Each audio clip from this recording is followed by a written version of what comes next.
नमस्कार, आप देख रहे हैं द फ्रीडम वॉइस और मैं हूं आपके साथ अनन्या मिश्रा। आज तो मॉनसून सत्र में ऐसा नजारा देखने को मिला जिसे देखकर आपके और सभी के होश उड़ जाएंगे। और इस मॉनसून सत्र में अखिलेश यादव पर सबसे ज्यादा सभी की निगाहें टिकी रही। और निगाहें टिकी भी क्यों नहीं रहे, क्योंकि स्पीकर साहब जो थे उन्हें रोकने की पूरी कोशिश भी कर रहे थे। दरअसल यूं हुआ कि ओम बिरला ने अखिलेश यादव से कहा कि आप अपने सांसदों को रोकिए, तख्तियां लेकर वो ना आए। और जाहिर सी बात है कि जब भी कोई सत्र बुलाया जाता है और बैठक होती है इस सत्र की, चाहे कोई भी सत्र हो, तो ऐसे में पक्ष और विपक्ष दोनों ही आपस में भिड़ते हुए नजर आते हैं। और विपक्ष तो लगातार कई सवाल खड़े करते हैं। ऐसे में बात कही जाए तो अखिलेश यादव या फिर यूं कहा जाए समाजवादी पार्टी के वहां पे जितने भी सांसद मौजूद थे सभी ने एक से बढ़कर एक पॉइंट्स उठाए और इसीलिए अखिलेश यादव पर ज्यादा इस बार आज के सत्र में फोकस किया गया है। आपको बताते चले कि राहुल गांधी और अखिलेश यादव के सांसदों से रिक्वेस्ट तक करना पड़ा कि आप अपने सांसदों को रोक दीजिए, वो हंगामा ना करे, तभी मॉनसून सत्र की शुरुआत अच्छे से होगी।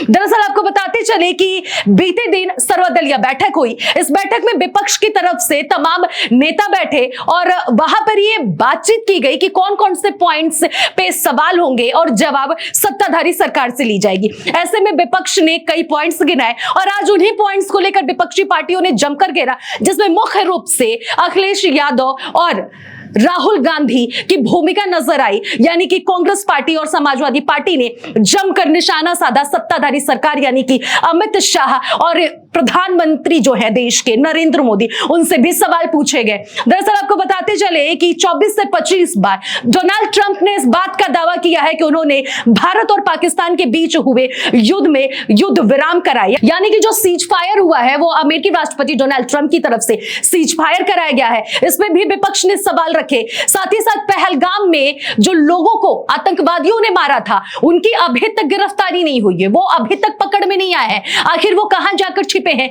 ये सवाल मल्लिकार्जुन खड़गे जो राष्ट्रीय अध्यक्ष हैं कांग्रेस के, उन्होंने सवाल खड़े किए। जेपी नड्डा ने इसमें पलटवार भी किया। इसके साथ ही साथ और भी बाकी के तमाम पॉइंट्स है उसमें भी सवाल उठाए गए। सबसे ज्यादा बिहार में जो चुनाव होने वाले हैं विधानसभा, वो भी नजदीक है। ऐसे में वहां पर जो पुनरीक्षण का जो मामला है यानी कि वोटर वेरिफिकेशन जो हो रहा है उस पर भी सवाल किए गए। तो इन सभी सवालों का जवाब सत्ताधारी सरकार को देना, और ऐसे में सत्ताधारी सरकार ने भी बोला है कि हम हर एक सवाल का जवाब देंगे। और आज जो ये मॉनसून सत्र हुआ, इस मॉनसून सत्र में स्पीकर साहब को अखिलेश यादव से वो ये कहते हुए नजर आए कि अखिलेश यादव अपने सांसदों को रोकिए, वो तख्तियां लेकर ना आए। अब इसका मतलब क्या निकाला जाए? क्या विपक्ष सवाल ना पूछे? और अगर सवाल पूछता है तो विपक्ष जाहिर सी बात है कि हंगामा तो करेगा ही, क्योंकि शांतिपूर्वक तो चाहे कोई किसी की भी सरकार हो वो जवाब देने से कतराती है, चाहे वो बीजेपी की सरकार हो या समाजवादी की हो या कांग्रेस की हो। सरकार कोई भी हो शांतिपूर्वक ढंग से जवाब देने से कतराती है। इसीलिए जाहिर सी बात है कि विपक्ष में किसी भी पार्टी की सरकार हो वो सवाल तो जोरों शोरों से पूछेगी।